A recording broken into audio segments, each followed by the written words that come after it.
affairs of the Grand Challenge Initiative, and I will be serving as the moderator for today's discussion. Today we're going to be learning about the Democracy Laboratory, and we have the PI Scott Henkel with us today, and I will, when we turn things over to Scott, I'll let him introduce the rest of the team, because I think there are others from that project on the call today as well. Format for today, we're going to have a brief introduction of the Grand Challenge Initiative, and then our team, led by Scott, will give about a 20-minute presentation about what they've been doing with the seed grant that they received. And then after that, we'll have time for a Q&A for about 20 minutes. I would invite you to put questions into the chat as we go, if you would like. And I would even more invite you to raise your hand and ask your question yourself as a live interactive person when we get to that section of the presentation today. Also, if you prefer to send me a private chat, I'm happy to ask the question for you that way.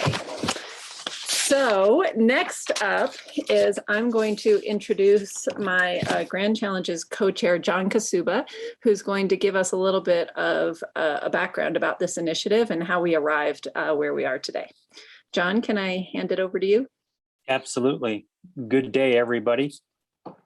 The Grand Challenge effort started back in January of 2019 at the behest of Provost Miller and Vice President of Research and Economic Development, Ed Sinikowski, both of whom have since left the university.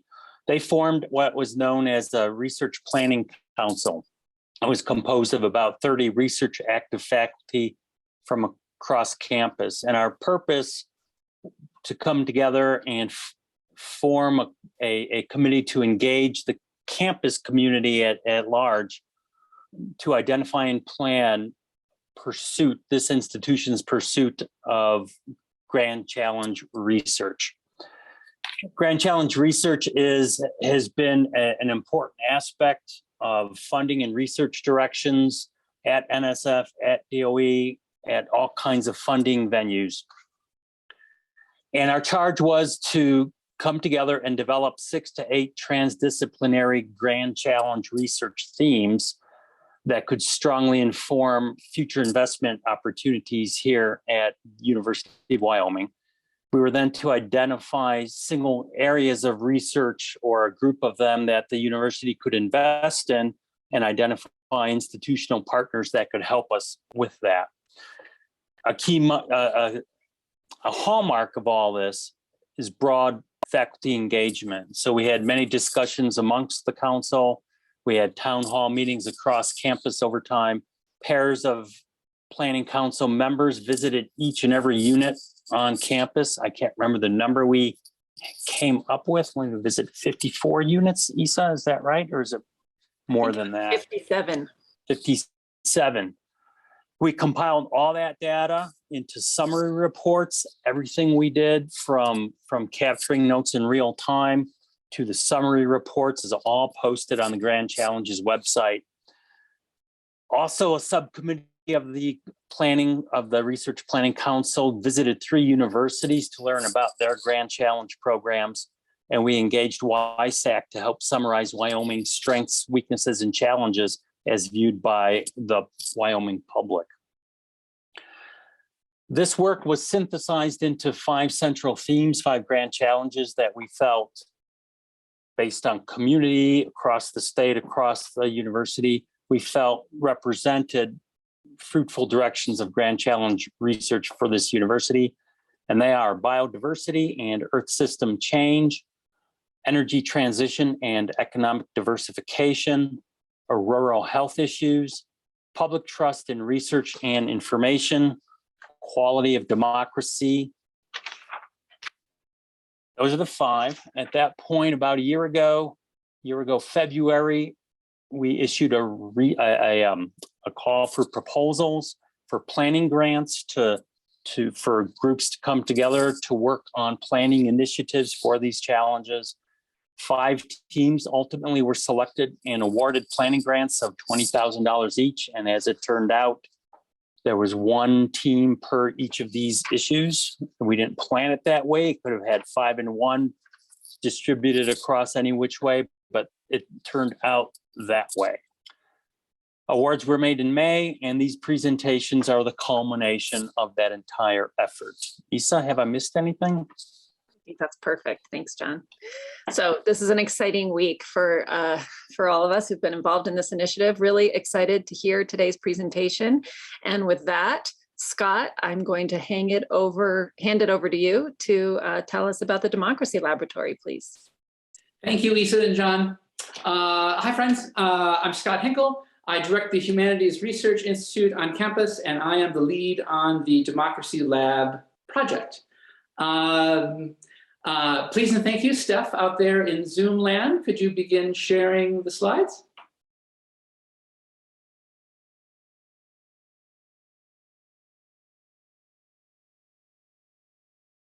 Thank you. And first, a thank you to John and Isa and Danny, the leads on the Grand Challenges Initiative, to all the faculty, Sri and Tristan and many others I see out there in Zoom land who worked for what seems to me approximately 1,000 years to get us to where we are right now. So I'm deeply grateful to all of you faculty who worked on this, to the research office, and to academic affairs for giving us an initial push. We'll talk about this a little bit later, but the Democracy Laboratory is a brand new enterprise. We're building brand new capacity on campus, and without that support, we quite simply would not be here. So more on that later. But what I would like to do now, please and thank you, Steph, if you go to the next slide. We have a great team putting together and designing the Democracy Lab. Alphabetical order, they are Stephanie Anderson, who's the head of the School of Politics, Public Affairs, and International Studies, Adam Blackler in the History Department, Kathy Connolly in Gender and Women's Studies, part of the School of Culture, Gender, and Social Justice, and Kathy's also a member of the Wyoming House of Representatives. We have Sarah Flitner, lead of Flitner Strategies, former mayor of Jackson, and was one of the lead facilitators of the Endow Initiative. Jennifer Harmon, faculty in Family and Consumer Sciences. Shawn Reese, who is the executive director of the Wyoming Humanities Council and former policy director to Wyoming Governor Matt Mead. Stephanie Stull, who's the project coordinator for the Humanities Institute. Riley Talamantes, UW undergraduate and former ASUW president. Samantha Vandermeade in Gender and Women's Studies, and Shen Zhu from the Wyoming Geographic Information Science Center. I'm deeply proud of the work that this group has done, and I'm now going to turn it over to Adam Blackler, who will start to dig into it. Please, Adam. Thank you very much, Scott, and thank you, Stephanie, for changing the slide. I am going to speak briefly about the frame of this particular grand challenge and a little bit about what we not only have sought and aspired to take on, but also where we see this going forward, setting that frame. So as you might expect a historian to do, I would like to start with, in this case, Wyoming's territorial motto when Wyoming was first a territory in 1868. It was simply Cadent Arma Togai. I feel like it should be Phil Roberts in this case, but I digress. That translates into, roughly speaking, let arms yield to civil power. A defining aspiration of any liberal democracy, not just in the United States, but I think around the world. If you'll allow me to fast forward to 1890, when Wyoming was first declared a state, when the leaders convened and decided to change the motto to the equality state in recognition of being the first state to afford women, or more accurately, women achieving and winning the right to vote, the first one. That was also an aspiration and a success that I think we should not only celebrate and herald, but also continue to strive to live up to. So the aspiration of having a successful, flourishing liberal democracy on the one hand, and constantly striving to meet everything that the equality state stands for is really the fabric of what this grand challenge and specifically this group seeks to obtain. And it's not unique to the United States. It's not unique to Wyoming. But I think something that the group ourselves has really taken on is this notion that liberal democracy is neither liberal democracy is in fact a liberal force, a living aspiration. It is not a static or primordial entity. It is not something that we could take for granted. It's something we have to achieve and continue to maintain to the best of our ability. And in spite of those pledges and those ideals, it is something that is in fact under threat in a variety of circumstances, in a variety of different formats, in a variety of different places throughout the world, not just the United States. And so what we have tasked ourselves with doing is creating a group that can seek to make those aspirations a reality, not just maintain them, but to see them flourish in Wyoming. And so in that endeavor, the subsequent speakers will speak to how this group has started that campaign and where we hope to see this continue to grow in the future. So in that capacity, I will happily pass the digital baton to Riley, who will say a little bit about our launch campaign a couple months ago. Great. Thank you so much, Adam. So like you said, I'm going to chat a little bit about our launch event where we really wanted to get a speaker to encapsulate what we were trying to accomplish. And we were fortunate enough to have Danielle Allen come and speak to us about all of her great work that she's doing with democracy building and civic engagement. She is an incredibly accomplished scholar and political theorist. She's a MacArthur Fellow, the director of the Safar Center for Ethics at Harvard, and is the author of Our Declaration, a reading of the Declaration of Independence and Defense of Equality, which is what our Democracy Lab had done a book club of this summer. And it was very fascinating to read.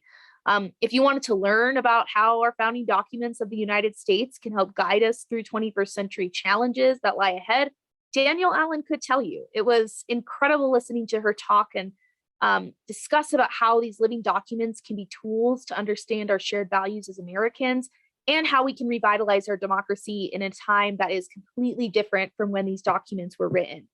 And so we wanted to show you all a clip from our launch event where she is talking about another project that she was on, which was a commission for the American Academy of Arts and Sciences called Our Common Purpose.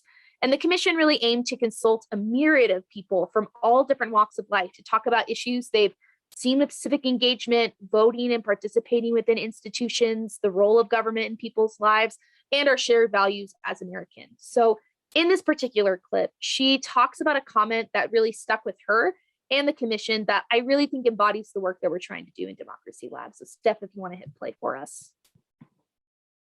There was one gentleman in Maine who said something especially powerful that became the heart, the conceptual heart of the work that we did as we tried to think our way through the challenges in our democracy. He said, the problem is we have these institutions that don't really deliver what they promise at all. And so we don't trust them. And when we don't trust our institutions that are not responsive to us, we stop engaging. We don't want to participate. And when we stop participating, well, then we don't get to know each other and we start to distrust each other as well. So it's like a vicious circle. And then he said, but isn't the whole point of a democracy that's supposed to be a virtuous circle? You're supposed to have political institutions that empower people, that are responsive the voice of ordinary people, and that by empowering people, draw people into participation with each other in civil society organizations that connect them to our political institutions. And when people are drawn into participation together in our civil society organizations, they get to know each other, they form networks, they can bridge across difference. A healthy constitutional democracy depends on a virtuous circle where responsive and empowering institutions are reinforcing the desire to participate in civil society, and they're also by reinforcing a culture of shared commitment to some kind of common purpose. And I really enjoy this quote because I think it is at the heart of what we're trying to do within Democracy Lab is empower people within our community to take care of one another and demand their wants and needs from our institutions that are meant to serve us. I think our common purpose as Americans is to see each other thrive and to have the freedom to forge that path.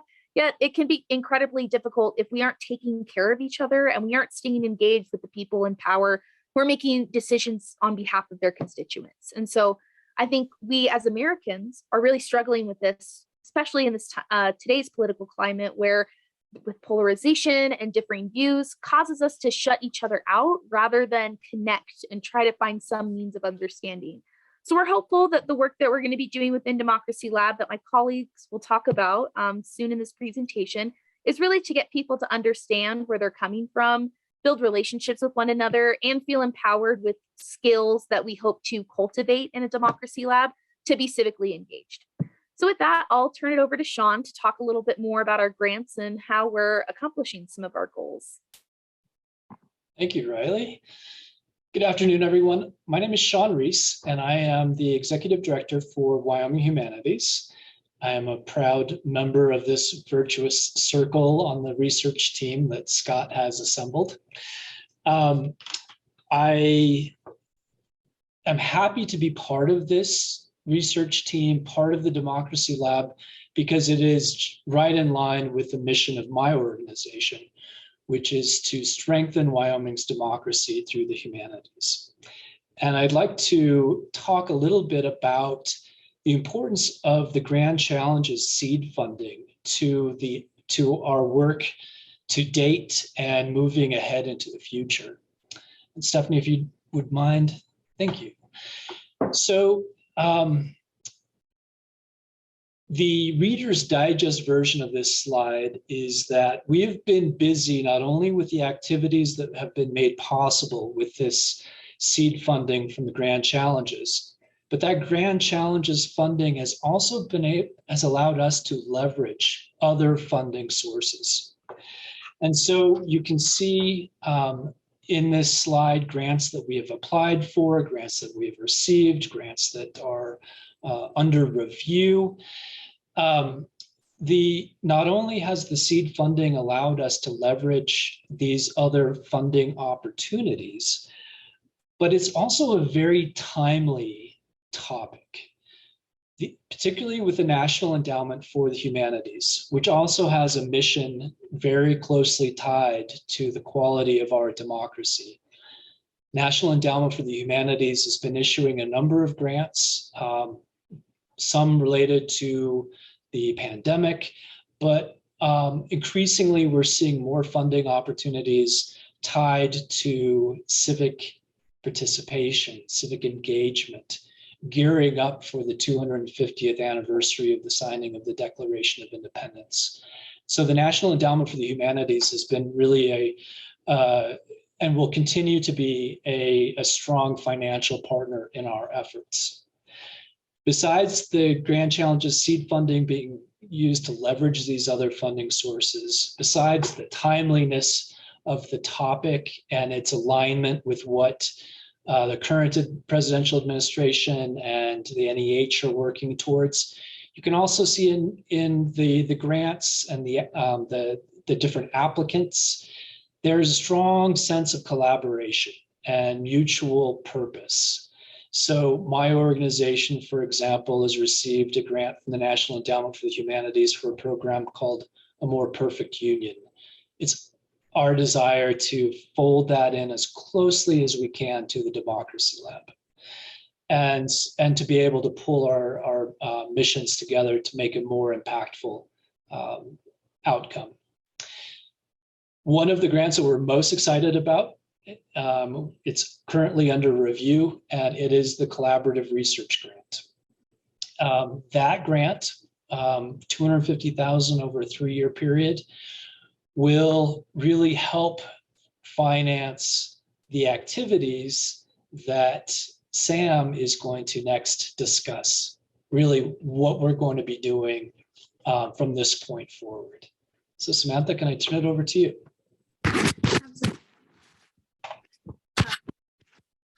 Thank you so much, Jeff.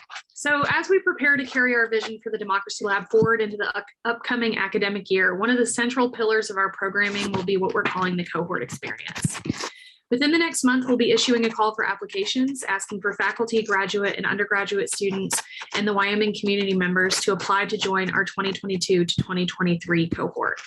Our vision is to bring together an interdisciplinary, intergenerational, and intercommunal team of individuals committed to the work of improving the quality of democracy and equality in our state. To do the work, in other words, connecting and empowering one another that Riley mentioned when she discussed Dr. Danielle Allen's visit. Chosen for the quality and promise of their research, their teaching, their advocacy work, and their civic engagement in their own local communities, the cohort will be a central and promising part of the Democracy Lab's future. The newly formed cohort will be assembled according to their interest in organizing around our chosen 2022 to 2023 theme, which is democracy and access. A successful democracy depends on both an informed citizenry in possession of reliable, accessible information and a robust set of policies, laws, and social norms that allow those citizens full and equal access to and participation in that democratic process. As a theme, democracy and access speaks to the lab's vision for Wyoming's future.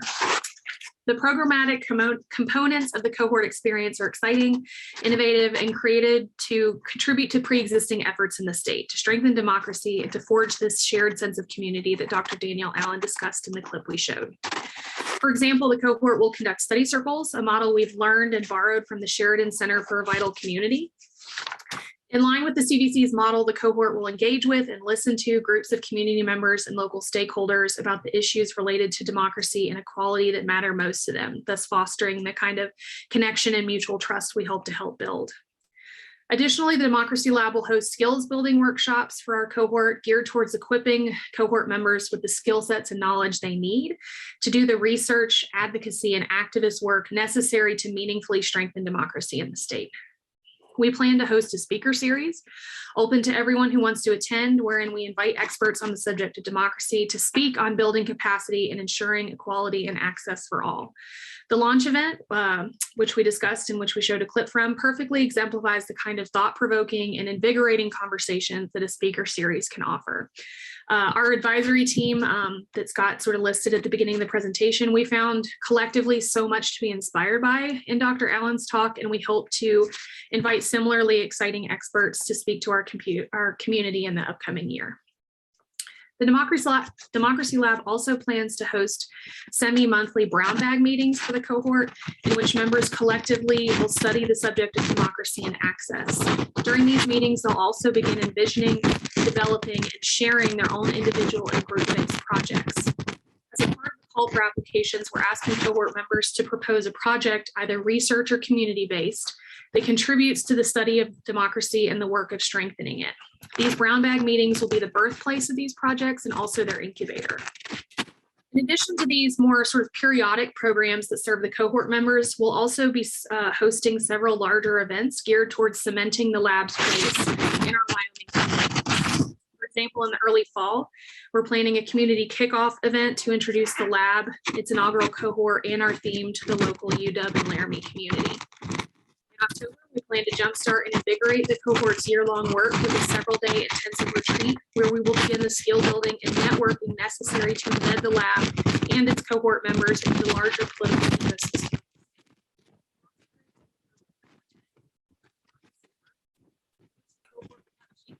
Your mic is on. Can you hear me now? Okay. So we're excited about this program we're tentatively calling Democracy Works, in which the cohort is going to have an opportunity to get their hands dirty by partnering with a local organization and doing the real work of community service and engagement as a group. All of this training, programming, and engagement will ultimately culminate in an online open access publication created by the cohort that the Democracy Lab will produce in partnership with the UW Library. Part report, part academic research, and part community action plan and toolkit, what we're calling Experiments in Democracy, will provide specific, useful, and accessible resources available to anyone interested in studying or contributing to democracy in the state and beyond. Beyond our hopes to produce some top-notch academic scholarship and accessible resources for the public, the cohort provides an avenue for the lab to continue building relationships and expanding partnerships in a way that binds us all closer in this singular pursuit of a more just, equal, and democratic state. So with that, I'll turn it over to Scott for some closing comments, and we're looking forward to hearing y'all's questions.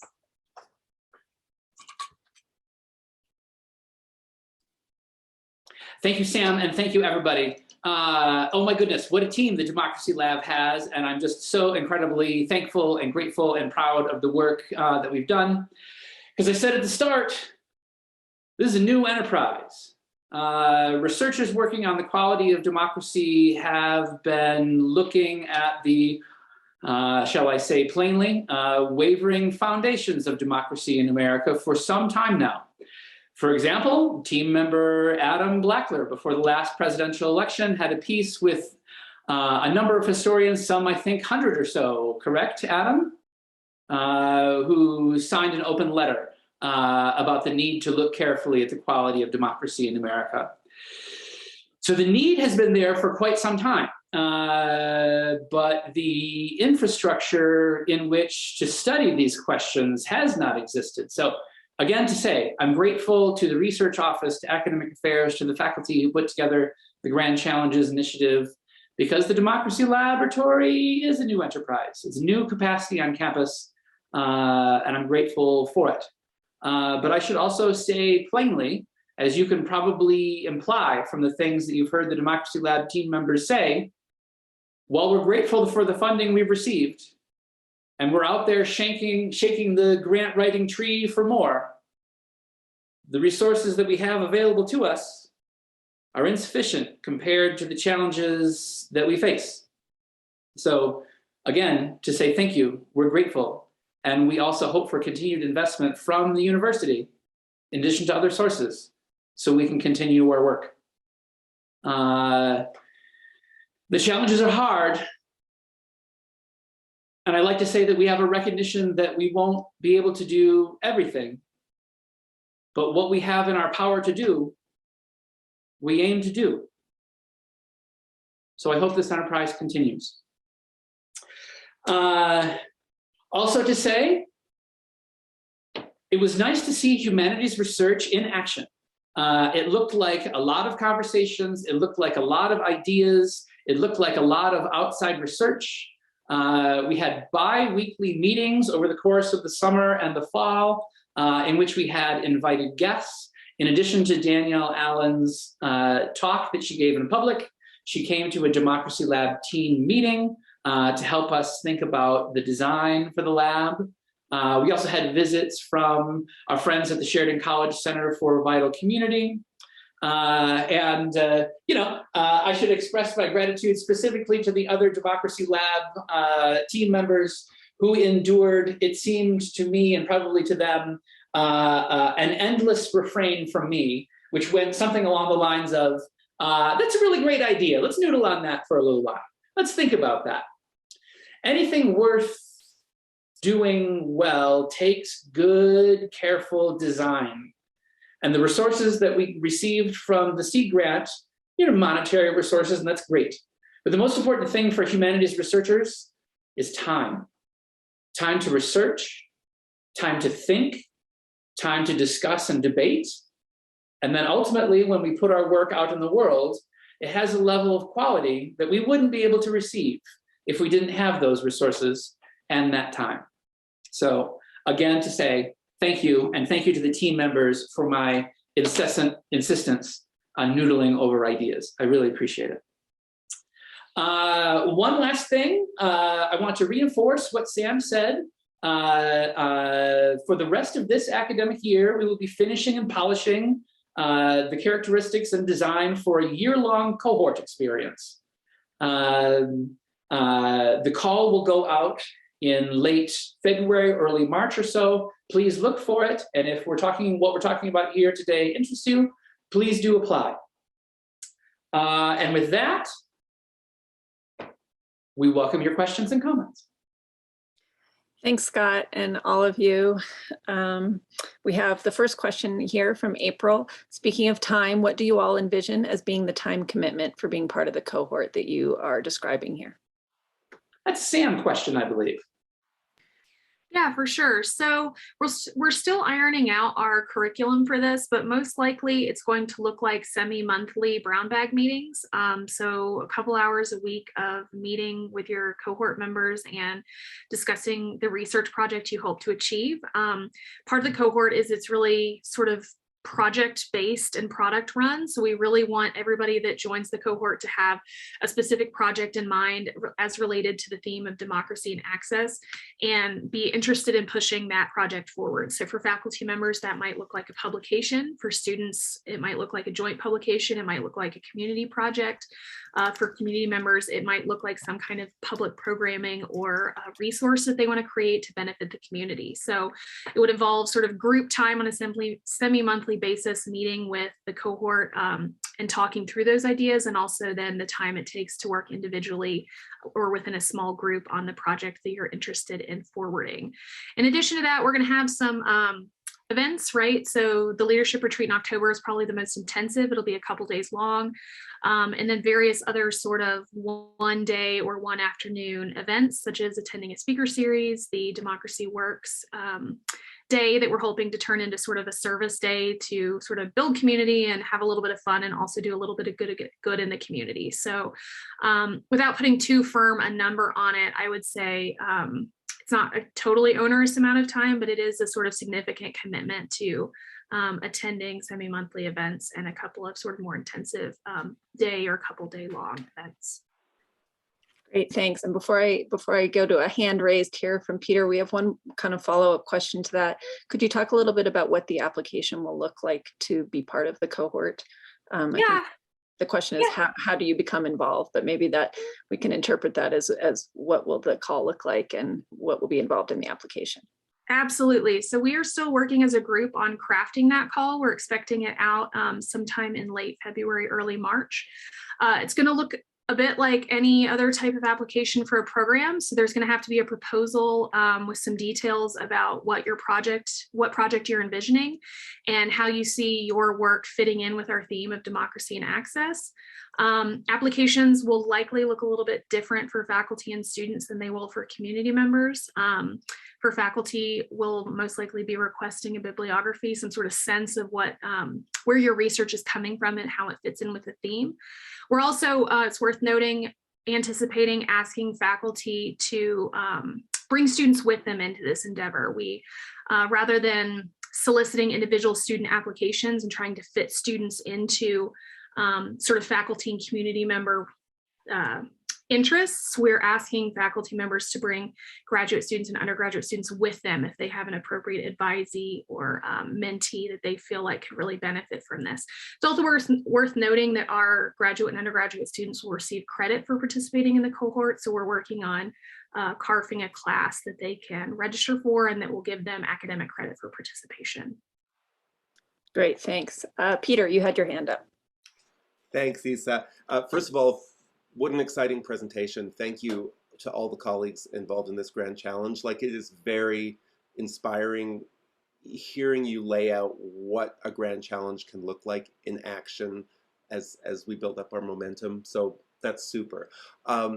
Samantha just actually answered a bunch of the questions that I had, which were largely just to double check to make sure this is an enterprise that would be open for undergraduates. And then I was going to follow up and say, how formally can it be incorporated in their course of study? I think all over campus, I'm speaking for the Honors College, but I would imagine all over campus there'd be a lot of undergraduate interest in getting involved in this. And I'd be really happy to work with you all about in any ways that could help us set up a good pathway or structure for students in honors to get course credit or possibly be involved in ways that would connect with their capstone research projects. But super work and kudos to all. Thanks, Peter. I appreciate that offer for help and collaboration and getting students involved. I think that is one of the most exciting parts of this is we really want to create an interdisciplinary and intergenerational team to work on this. It's also worth noting, and Scott might be able to offer some clarification on this, but we are planning on the newly developed public humanities major as hosting this course. So it would have the prefix associated with the new public humanities courses. And so, yeah, I would imagine many honor students would find that really exciting and it would fit well with their plan of study. Super. We have a question from Tristan in the chat here, who would like to know if you could talk a little bit more about the idea of developing a community. Who will be in this community? Faculty and students at UW or broader statewide communities? I think that might be a Riley question. I was going to say it's a Sam question, but I feel like we can all answer this. I think I've been working a little bit with Sam as well as Kathy Connolly within our cohort subcommittee to really think about this question.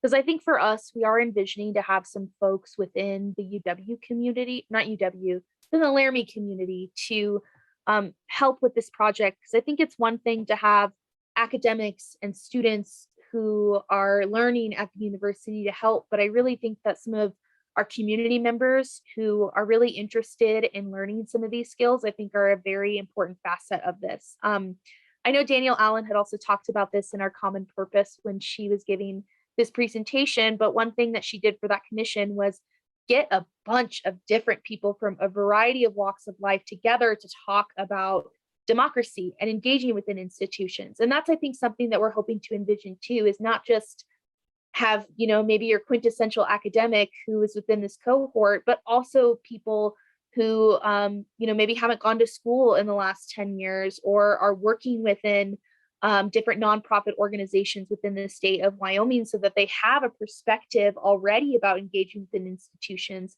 So I think that's a very long answer to say that we're looking for people within UW, but also within the state that come from varying different backgrounds. So that way the work that we do within Democracy Lab is quite diverse. Riley, I might add, you did a great job answering that question. I would add to that, I think the nature of the partners, including Wyoming Humanities, helps with that statewide outreach as well. I do think everything that Riley said is spot on. And organizations like mine, who are collaborators, can help with statewide outreach in a myriad of different ways. So we're really excited to be a partner in that aspect. Yeah, I would second both what Riley and Shawn said. I think too, we've really been thinking deeply about how to make this kind of work worthwhile for our community members. We've talked about different groups like teachers, for example, who often have to complete continuing education credits, and whether or not we can offer certifications or certain recognition of the work that those community members might do with us, so that we not only provide them with skills and the experience, but also with really tangible tools that allow them to continue the work that they're already doing. And I think that's a big part of the Democracy Lab, is we're not trying to sort of build from the ground up. We're really trying to harness the collective capacity that the state already offers. So the Sheridan Center for Vital Community has been really interested in partnering with us and really helped shape the way that we think about how we do community outreach. Wyoming Humanities and Shawn have been really instrumental in thinking about how we can make this more about outreach than just necessarily academic production. And we've been thinking quite seriously about how to involve other nonprofits and organizations across the state in our skill building workshops and in our retreat and other mechanisms to really embed both faculty and students and also community member cohort members into this larger fabric, so that when they sort of graduate, as it is, from the cohort, they have done the networking and skill building they need to continue their work within this ecosystem that already exists in the state. Great, thank you. We have one more question in the chat, which I think you guys can probably see as well as I can, but I'll just reiterate it here from Shawn, other Shawn. Is there any thought to connecting activities under this initiative with an international collaborator, such as have been established with the Freie Universität Berlin and its Scripps Institute, or something else? A comparative look at democratic structures and practices might be an interesting addition to this project, which I, of course, think is an excellent question. And we could also maybe throw in, I know there's the Wallop Civic Engagement Fund at UW. So that's another aspect to the collaborations that might go on outside the Democracy Lab itself.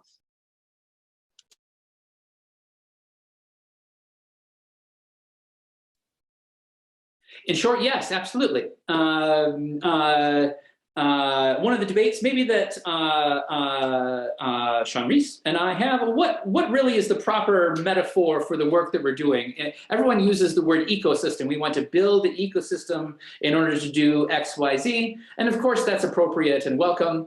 Maybe habitat is a more appropriate metaphor for what we're trying to cultivate here, because habitat implies, like, you know, human building of a thing or animal building of a thing. But anyway, the short answer is yes. There are lots of initiatives, interestingly enough, going on here on campus, seeking to go outside the country. And thank you, Shawn and Isa, for suggesting these two, because of course they're really great.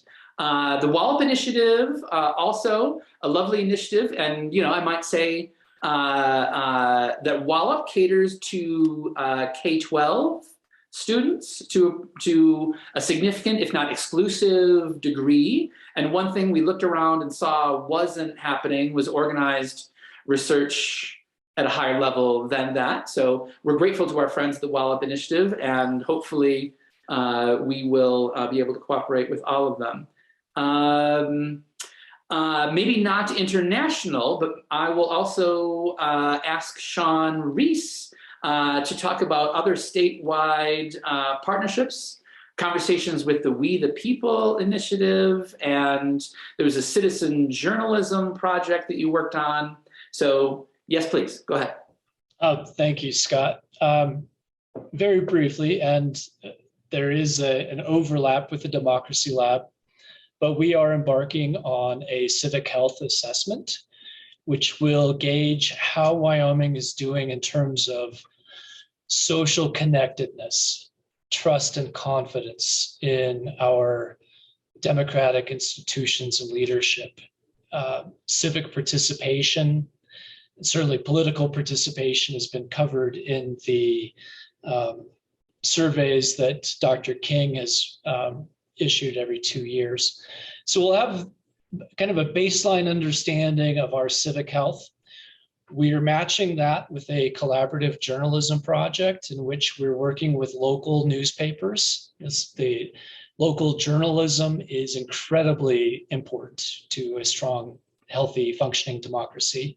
So working with local newspapers to report on the stories that reflect the numbers in the community health assessment. We then want to be able to develop tools and game plans for communities that may have identified a particular weakness in their civic health. And so they can work with organizations like Democracy Lab, like the Center for Vital Communities, to understand how do you have those complicated conversations and produce some meaningful changes or things that are working. How do you turn up the volume? So all of those things, I think, are very complementary and tied to the Democracy Lab. We are also working to strengthen our partnership with the We the People program, which is a high school competition, really cool program. But the depth of constitutional understanding that these students receive, these high school students, it touches on all of those things that Danielle Allen has written about so well. The philosophic foundations of our founding documents, the historical significance, the linguistics and the writing. Where do these words come from? What do they mean? How are they used? The poetry. These students learn all of that and develop an understanding of how to argue a situation within constitutional terms. We're working with We the People to take that to a larger level to include adult learners as well as communities so that we can bring constitutional scholars and conversations across the state. So again, I think all of that really ties in so nicely with what Democracy Lab has got moving forward. Thanks, Scott. Any other questions for this team?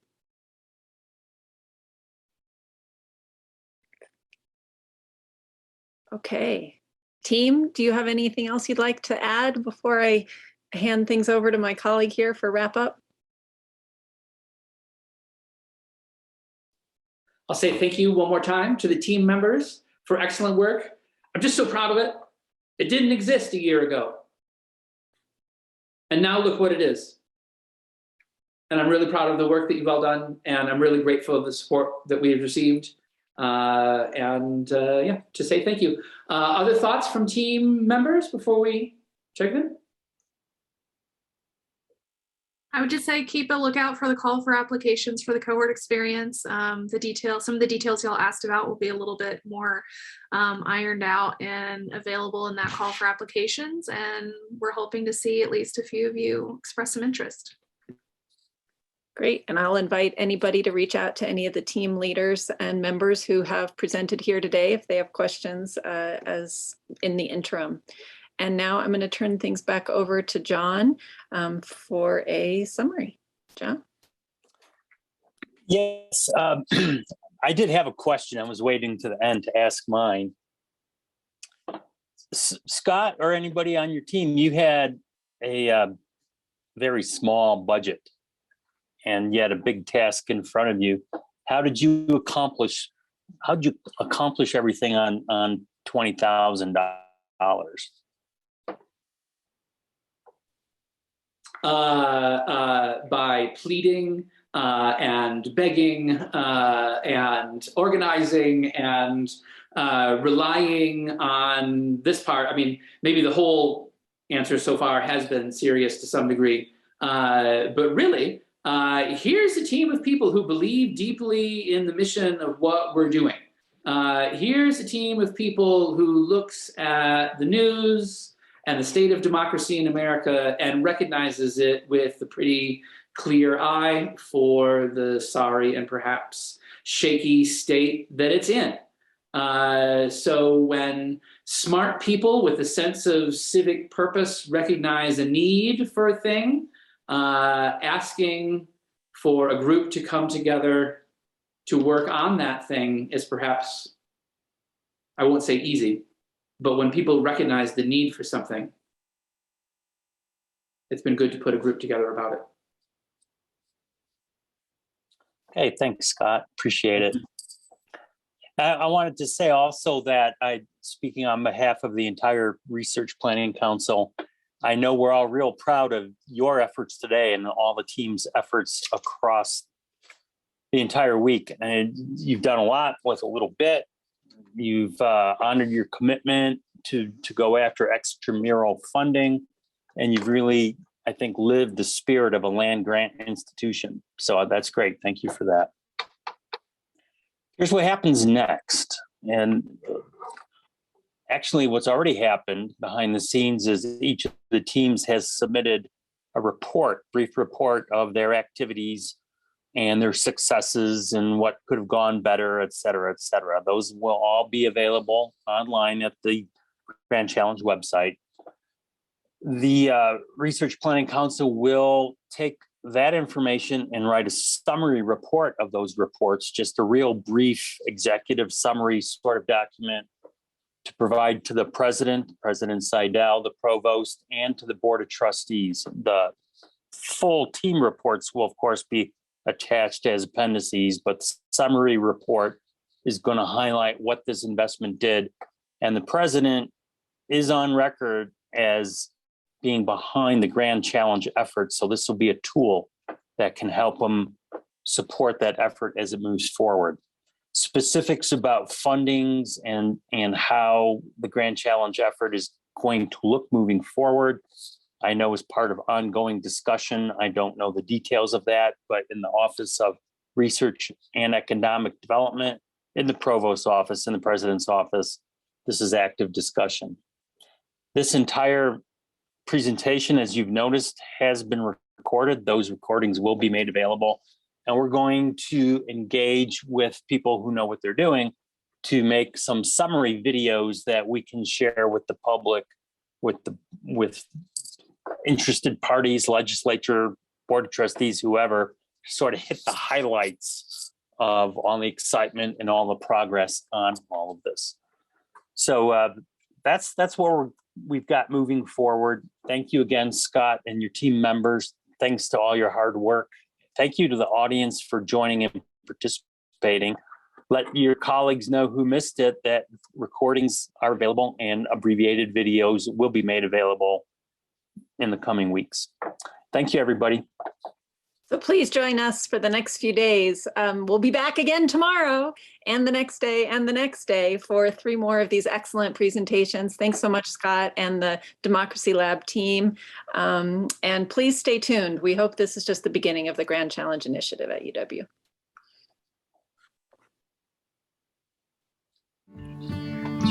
Thanks, everybody. Bye.